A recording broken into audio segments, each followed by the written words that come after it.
Howzit, GrassHopper? Today's trigger time is installing the scope on this Savage Model 10T, which is a Cabela's exclusive.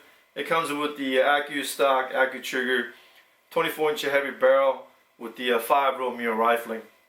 I bought this rifle back in June and only offered in .308 Winchester. However, now they offer also in 6.5 Creedmoor. These scopes are the one that I use most.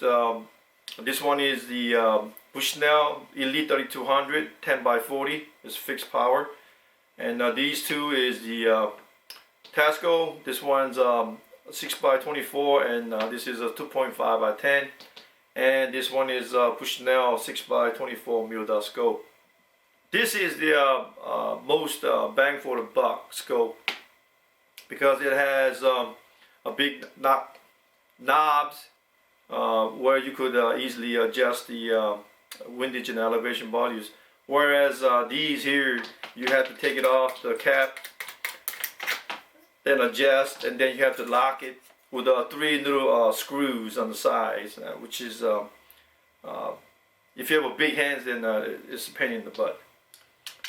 Of course, for this block of instruction, you need scopes.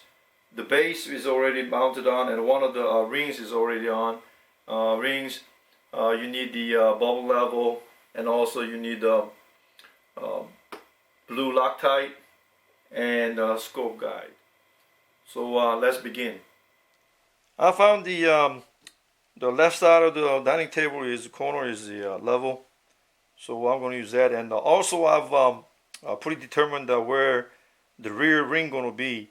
So I've marked it on the scope right there. So that's where we're going to put the rear rings. As you can see, the front ring is nothing more than just the support for the scope. So since the scope is turning by itself, I'm going to align it. Again, I'm going to put the scope where I made a mark with the pencil right there. Alright. So then I'm going to put a bubble level on top and turn until the scope is level. And hand tightened. Watching the spaces between the top and the bottom rings on both sides. Tight enough. Now we're going to transfer this to the rifle.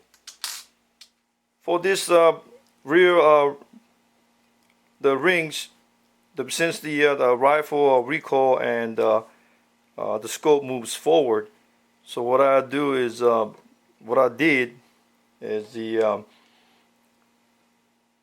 as you can see, there's certain movements that I could go back or to the front.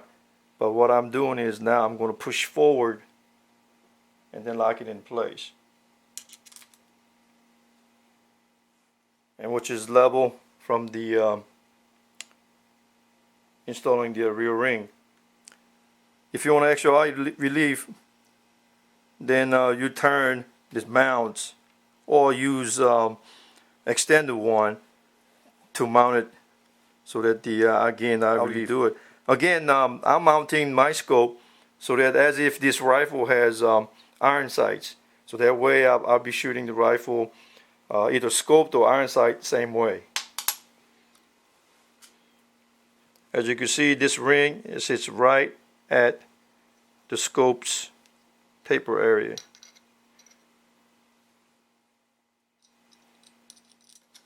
Also watching the even spaces on this side, on the left side and right side.